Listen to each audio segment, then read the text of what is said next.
If you have low back pain or work with clients that have low back pain, you need to listen up because this might change your life.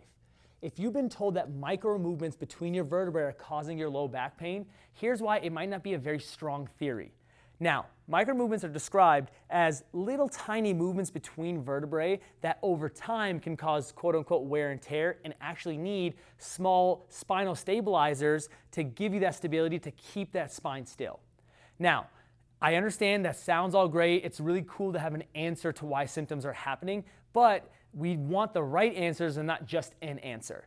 Now, if little small micro movements are what causing your low back pain, then there probably would never be anybody that can get to the point where they're deadlifting 5 times their body weight because their spine would just disintegrate at that point.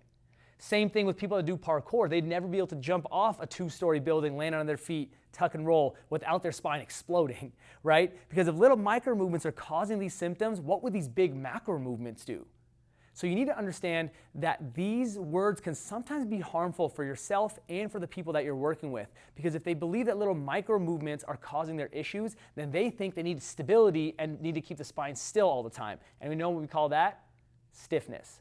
So make sure that if you're working with someone with low back pain or you yourself have it, you need to throw out from your brain that you think that micro movements are causing those issues and find a better solution.